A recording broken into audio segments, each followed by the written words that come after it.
असलियत यह है कि अभी 48 घंटे नहीं बीते हैं और बीजेपी के ही मध्य प्रदेश के मंत्री विजय शाह ने इस देश की सबसे होनहार, सबसे वीर, सबसे बहादुर सैनिक बेटी सोफिया कुरैशी के बारे में जो कहा वो आपने सुना।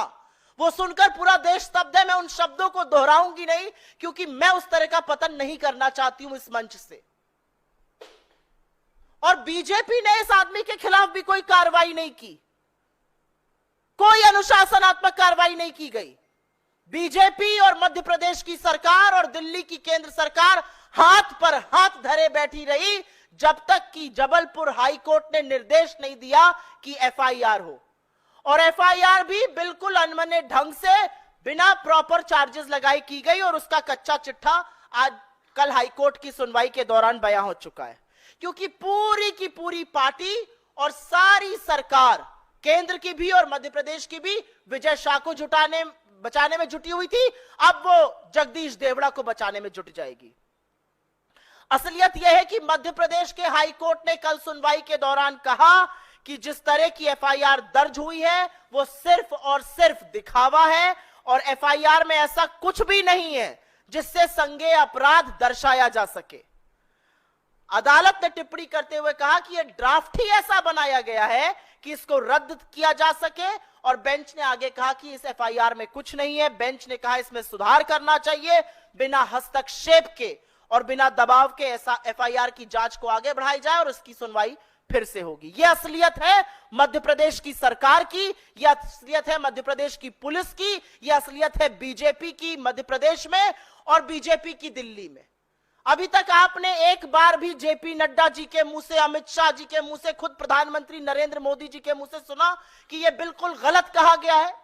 अभी तक बीजेपी के किसी भी नेता ने आके कहा जगदीश देवड़ा और विजय शाह जैसे लोगों की सभ्य समाज में कोई जगह नहीं है? सरकार तो बहुत दूर की बात है। दरअसल कहानी क्या है, जिसकी रही भावना जैसी वही देखी हर मूरत वैसी। ये है बीजेपी नेताओं के, और देश में कई ऐसे नेता हैं, दुनिया के लोगों को बवासीर कहीं और होती है। राम गोपाल यादव और जगदीश बेवड़ा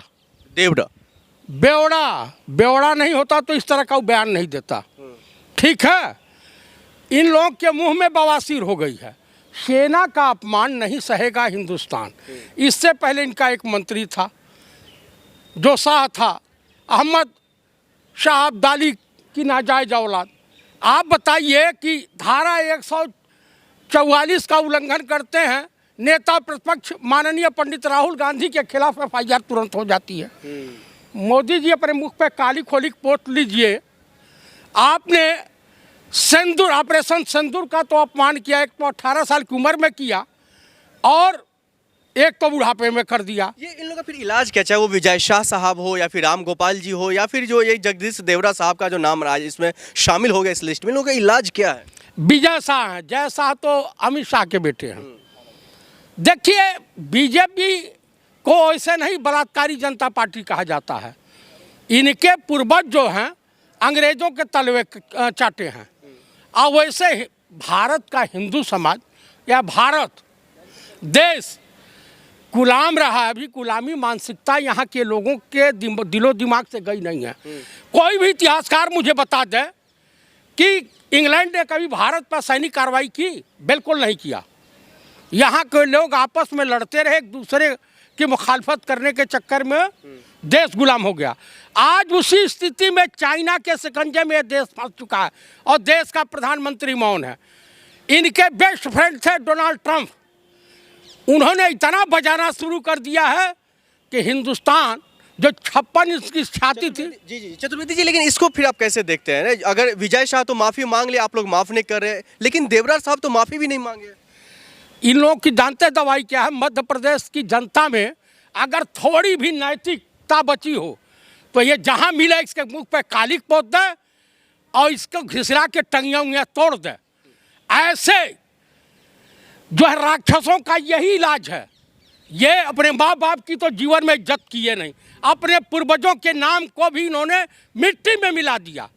आप मुझे बताइए, ये बेवड़ा व्यक्ति बुजुर्ग हो गया है, बोलने की तहजीब नहीं है, तरीका नहीं है। वहाँ का मुख्यमंत्री ओहिर बिरादरी से आता यादव, मोहन यादव जी, उन्होंने उनको चाहिए कि इन लोगों को लात मार के अपने कैबिनेट से बाहर करें कि भैया सेना का अपमान तुम कैसे कर सकते हो। देश सेकुलरिज्म के आधार पर लोकतंत्र है, तुम्हारे बाप का राज नहीं है कि जो मन में आए बोलते रहोगे। लेकिन ये लोग माफी मांग रहे तो फिर देश की जनता माफ क्यों नहीं कर रही इनको? काहे माफ करे भैया, गुनाहें अजीम करोगे माफ करेंगे? ऐसा नहीं हो सकता। महिलाओं का अपमान करते हो। एक राम गोपाल यादव पगलाए घूम रहे हैं, नेताजी की कृपा से राज्यसभा ही पहुँचे, अब भतीजे के कृपा से पहुँच रहे हैं। इन लोगों का ये सब मिसफायर कारतूस है। ये दलाली की रोटी खाते हैं, बाकी कुछ नहीं।